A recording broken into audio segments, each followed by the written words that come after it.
Hello and welcome to Story Behind the Story here on NACTV. I'm your host for today, Joshua Jackson, joined by none other than maybe this newspaper's most important person, editor and owner of the Neepawa Banner Press, Ken Waddell. Ken, how are you doing today? I'm doing well, Josh. I'm glad to be here, and I'm glad you're in that chair so I don't have to work as hard. Yeah, don't worry. I got you covered. Now, Ken, we were just talking about this before we went on air, but what a weird November weather-wise. We had our first little dumping of snow. We thought it was going to stay, but it's currently plus 11 and cloudy here on Friday, November 14th. What do you make of this weather so far? I love it. I love it. If this is global warming, I say bring it on. That ought to get some people mad. Well, I will never complain about no snow, but I do know that when it does get very nice like this, it is probably going to get down and we might be snow. I'm just glad we're not in northern Manitoba and under that snowfall warning. Yeah. You know, this it's unseasonable, so to speak, but I know an old friend of mine who's passed away now, but he said when he was a youngster growing up during the Second World War, there was a Christmas where they all gathered at the neighbor's cow pasture and played a game of soccer because there wasn't a flake of snow anywhere on Christmas Day. Wow. Yeah, so it can happen. They say climate change. Well, I agree. Climate does change. Climate has changed. Climate hopefully will keep on changing forever. Otherwise, if it stops changing, it means probably the world has ended. So, anyway. You make a good point there. Well, it's hot outside, and let me tell you, it's heating up here in the NACTV studio as we have a brand new edition of the Neepawa Banner and Press to present to you. This is the Friday, November 14th, 2025 edition, and we were busy. A little bit of a short week because of Remembrance Day, but we will get to that. But in the meantime, let's kick things off here on the front page with one of our top stories. Almost 200 new homes coming to Neepawa. That was written by yours truly. So let me give you a little bit of the down low of what's happening. So basically, at the last town council meeting, Project 320 reached another milestone as the town council held an open house for the subdivision process of Project 320, and it was passed, of course, with just a few questions, but no real complaints, and that has paved the way for more new roads coming to Neepawa. So they have officially named the roads that will be involved in Project 320 and is through the subdivision phase now. So they're just waiting for a few more reports to be submitted, like environmental reports, and then we will start to see more movement here on Project 320. Now, we will go through some of the names here in a little bit, but this is such a significant building process for Neepawa. It's a 58-acre subdivision, and it will add 197 new residential lots in Neepawa in the first phase, including both single and multi-family housing. Now, I have the best person here, in my opinion, to talk to this about, none other than a former Neepawa mayor, Ken Waddell. Now, Ken, before we get more into the meat and potato of things, can you just talk about the need, even spanning back from your tenure as mayor, just like the sheer need of housing within this community? Well, there's been a need for a long time because in 2007, High Tech bought the Spring Hill Hog Plant, changed the name to High Life and expanded, and of course there is about 1,700 employees at the hog plant, and they all have to have a place to live, and High Life has participated in different ways in helping encourage the housing, but it's up to the community, it's up to the developers to develop the housing. And so there's 197 houses. I don't know if those lots will fill up as quickly as the 40-some lots at the former CN land, but they're all full now. Every lot in there, I think, has a house on it now or a duplex. And so they're hoping this land will sell fairly quickly. The town has invested heavily in it, and so the sale of the lots will bring money back into the town to help with other development projects and to cover the cost of this. because you can't sell lots in a rural town, it seems, unless there is the commitment there from somebody. In this case, it's a town, and that seems to be that's the way it has to be. Water, sewer, surveying, subdivision, pavement, curb, sidewalks. It gets up into the low to mid 40s at least per lot to bring that development about. And so, complete package when the developer buys it, but it takes a lot of money to get there. So this 320 project is part of, because it's a 320 acre total development, but as you said, they're only a portion of it, 50 some acre, 58 acres being developed now. So yeah, it's interesting. I've been involved with the housing, either as a newspaper reporter, editor, or twice as mayor, and it's probably the biggest problem that we have in the community, biggest opportunity as well. So. Now, Ken, something I've been dying to ask someone here, and I apologize if this kind of maybe goes beyond the scope of story behind the story, but as being this former mayor, and feel free to get me on track if I'm getting too out of line here, because that kind of is your job as my boss, but do you think this project 320, we've seen the census in Neepawa grow and grow and grow ever since the expansion of High Life. Do you think Project 320 and doing this now in the year 2025, do you think this is too little too late? Or should we have been more proactive? Or are we going to see the 197 new residential lots be used? Well, I'd be very surprised if the 197 lots aren't used because I'm convinced, talking to people and contacts in the community and just observation, that there are many houses that have two families in them, and most people want to have a single family home, and but out of necessity for space and financing, a number of families are, two families to a home, and I think sometimes two families plus one or two renters, and there's no place else for them to go.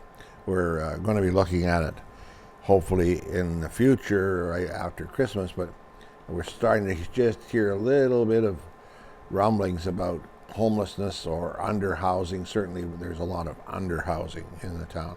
So I'd be very surprised if they doesn't go forward. The big question in people's minds is, what happens if the hog plant closes? Well, it would be terrible if the hog plant closes, but there's been so much money invested into that place by corporate interests. The last time their operation sold, it sold for just short of $1 billion, and that included farms and feed mills and everything, but as well as the plant here. But there's such a heavy investment here and such a demand for pork in other countries, Canada as well, but in other countries, that I think the hog plant, being a modern plant, is probably fairly secure. So the people have to have a place to live, hence the houses. So I think they'll sell. They're hoping to have them sold within 5 years. I'd be surprised, I'd be disappointed too, but I'd be surprised if they didn't all sell within the 5 years. Mm-hmm.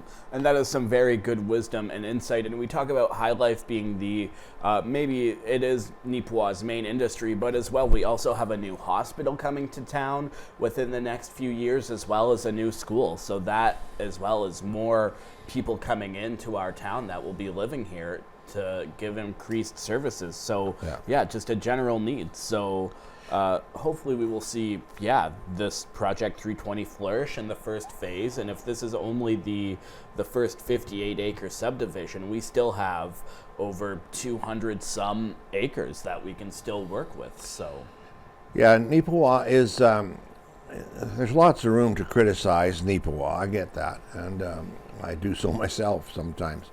But the thing is that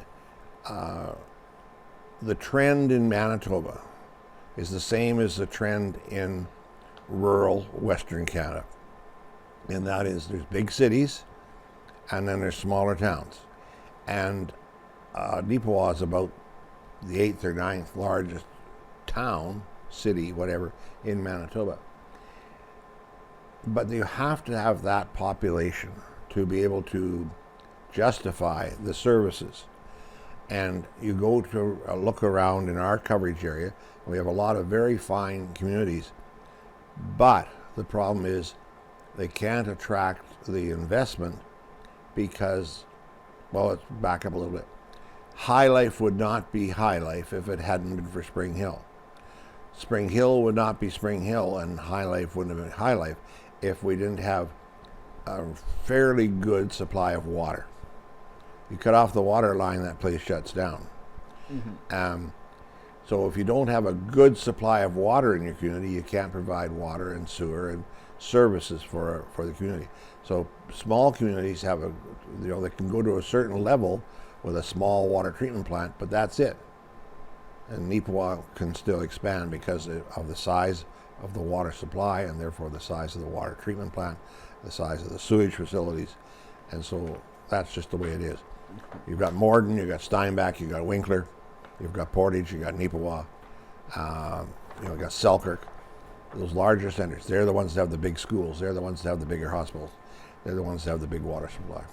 Yeah, and that's funny that you mentioned that, because that's one thing that I didn't include in the story that they mentioned at the meeting, is talking about the capacity of this town's water. So we can comfortably, I believe, hold up to around 7,500, has a capacity for around that, but tweaks can easily be made to it to up the capacity because they went for a more mechanical route in doing it. So it sounds like I don't think it's a matter of if we hit the 7,500 number that would, I guess, officially put us at city status. I think it sounds like Neepawa is also thinking and preparing for beyond that, for the, who knows, maybe the next 7,500 as well.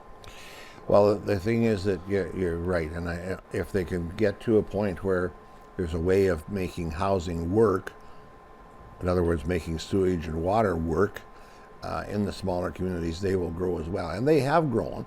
I mean, every small community around Neepawa has grown, but it's somewhat as an overflow from the High Life situation because the price of housing in Neepawa is more than what people want to pay. But it doesn't take long to offset the housing costs with your travel costs if you have to commute to work. Yeah. It's that simple. Exactly. Well, Ken, I know that me and you can probably talk about this issue all day, and I feel in a way that we're barely scratching the surface. But one other point that I would like to talk to you about this is that they have unveiled some names for the new roads of Project 320. Right. We're going to have such roads, new streets and roads, such as Murphy Way, Cleve Bay, McKay Crescent, Gassell Avenue, Gill Drive, which is going to be expanded because it is already in place, Harris Avenue, Fusi Avenue, as well as Pollock Crescent. Now, Ken, what do all those names have in common? Well, apparently they were all mayors of Neepawa. But they're all dead. Yes. As someone, you really like to add that asterisk, Ken. Now, I'm kind of airing out your dirty laundry. What don't you want to have happen with these mayoral street names? Well, apparently someday they may name a street after me, and I've told them that if they name it Waddell Way, I'm going to come back and haunt them. And I don't want that. Waddell Street, Waddell Avenue, I'd be honored. But I can just see some people saying because of my particular personality, they figure I'm a little too pushy, that it would be named Waddell Way. But anyway, we got there's a few more mayors, including one or two that aren't alive anymore, to be added to this list yet. So I know that they're playing a catch up on this. Of course, and we've also kind of had a brief summary in the paper as well of when these mayors were in power. So is that the correct term? Yeah, it was in power. In office. In office, there we go. Power seems more like prime minister or premier. But anyways, all this can be found and more in your November 14th, 2025 edition of the Neepawa Banner Press. We are available for pickup in a number of places all across Neepawa. As well, we go into Minnedosa, we go into Carberry, we go into Brookdale, and heck, you can even pick up your copy of the Neepawa Banner and Press all the way in Brandon. We're out here, we have a lot of places that we distribute to, so make sure that you're supporting local and picking up your copy. It was also another big week in Neepawa here for the fact that there was a little bit of uncertainty around the beautiful Plains Museum Board. They just held their annual general meeting, and it looks like they have some good news. It looks like there will be 5 new board members and 7 volunteers. So it's nice to see the board being revitalized after they all I don't want to say called it quits because that sounds a little harsh. They all step back just because they are an aging community, and it looks like now a bunch of fresh faces have stepped up so we can see the museum continue to flourish. Because I'm not sure if you're aware of this. I know, Ken, you're aware of this, but there's actually a lot of cool stuff and just a lot of history and a lot of unique stories within the museum. Now, Ken, what can you tell me? What is your reaction to seeing that history will be preserved for the future here? Well, it's pretty interesting. I know some of the people. I know some of them quite well. I know there's one gentleman on there who's a historian by nature and by hobby. There's another person on there who's also a historian, but I'll name him Jaron Davidson. Jaron Davidson's family were some of the very first people to settle in Neepawa. Davidson Street's named after one of his ancestors. Davidson and Hamilton were business partners, and streets named after them. And they were member of parliament, member of the legislature, mayor of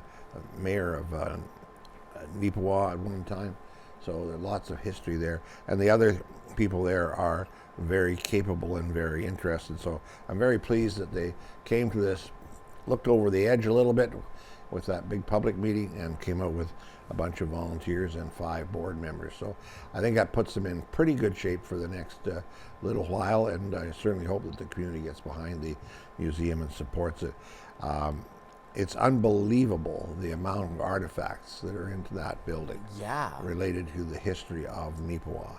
And I was in the auction business. I was involved with auctions for all my life, but I was involved as an auctioneer for 20 years, and we sold a pile of stuff over the years, and I'm glad that some of that stuff has gone into the museum, or some of those kinds of things. You just can't imagine what life was like, maybe more so on the farm than in the towns, until you go and look at some of the things that people had to work with to make the homes work. You know, believe it or not, I remember helping my mother with the wash. And it was a big long handle, like a broom handle, big thick broom handle on the side of the thing, and you powered that washing machine by hand. That was fun. Yeah, I looked forward to that every week. Don't have to do that anymore. You just go, boop, press the button. Yeah, that's pretty convenient. But as you said, Ken, there's just so many great things, like from having like a wood cabin room, like a log cabin, depicting what housing, as you said, was like back then, to very impressive military displays. Like, they do some good work on going in depth about the prisoner of war camp at Riding Mountain that happened in back in World War II. Just so many things around this region that you would not expect. And as well, the building itself is an old like railway station. I don't know if that was Canadian National or Canadian Pacific. No, it wasn't Pacific. It was Canadian National, but before that it was, I believe, Great Northern. And the Great Northern was one of the, I may not have the name quite right, but I know it's Great and Northern are in there somewhere. And they were amalgamated with other railway companies across Canada because they were going broke. And so they were kind of herded into being Canadian National Railway, government owned, because they were going broke. And in the 1920s, whatever, 30s, the country would have collapsed if those railroads had collapsed. So they were bailed out and made into Canadian National Railway. Huh. I did not know that, and that's why I like having Ken on the show. He teaches me new things every day, so which I am grateful for. So glad to see that new life is being breathed into the museum, and I just hope that continues to sustain. Another big thing that has happened in Neepawa this week is the town and surrounding communities took time out of their lives for Remembrance Day on November 11th on page 8 of the Neepawa Banner and Press, as well as the photo on the front page here. We have recapped services around the area. A bunch of towns had them. Minnedosa had one. Gladstone, I believe, held a service, as well as Carberry. So just a bunch of towns within the beautiful Plains area were taking time out of their day to celebrate. I know I was at the Remembrance Day ceremony in Neepawa. It was very well done. It was a nice crowd. A few hundred people came to pay their respects and recognize veterans. Now, Ken, you had the honor of speaking at the Neepawa ceremony this year. How was that experience for you? It was actually scary. I know I've got an awful lot of experience speaking in public, but I was nervous about that. I told somebody after it finally dawned on me why I was nervous. I mean, I auctioned for 20 years. I've chaired meetings and public meetings, and some of them were even pretty contentious ones. But if you make a slip up, you can make a joke out of it, or you can apologize or whatever. When you're reciting a prayer and then the Lord's Prayer following, you better have it right. And I think I got it almost right. But anyway, I was honored to do it. I was very pleased. The Padre for the Legion, Rita Friesen, asked me to take part, and she kind of was a big part of leading the service. It was quite nice. I'm sure the others in all the other towns were very nice as well. Mm-hmm. And it's great to see still that Neepawa hosts a service each year, and it's great to see a good turnout of people that still come to pay their respects for veterans, and it looks like it was a very good turnout across the province, which is a very great to see. Now, we're switching gears here from Remembrance Day to Arts Forward. They had a cool local exhibit that came from an area resident. So a Carberry Filipino artist returned to Neepawa for an encore for the month of November as his exhibit Shanties by Clement Villamayor Jr., also known as Akosi Tengnamo. So it's a very cool exhibit. He does a lot of painting in there, as well as some sculpture work. He actually had previously had artwork in a previous article that we wrote on June 16th,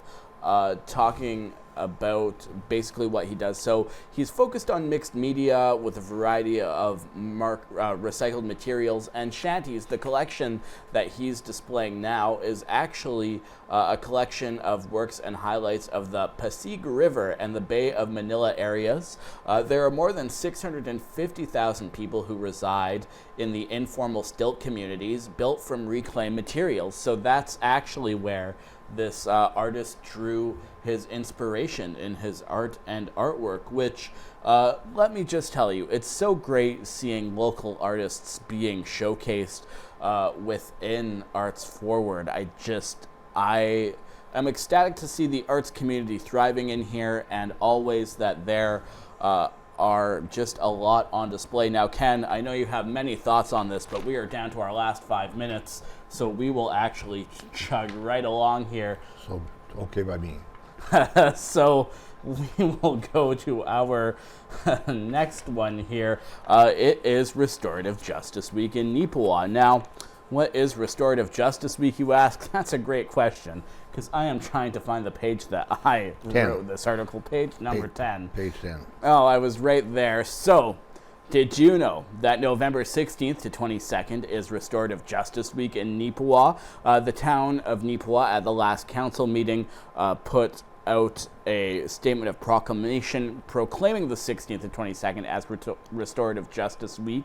There is the Spruce Plains Justice Committee here in Neepawa, and basically what restorative justice is it offers a philosophy and approach that views these matters as harm done to people and relationships. Restorative justice is a non-adversarial, non-retributive approach to justice that emphasizes healing for victims, accountability for offenders, and the involvement of citizens creating healthier, safer communities.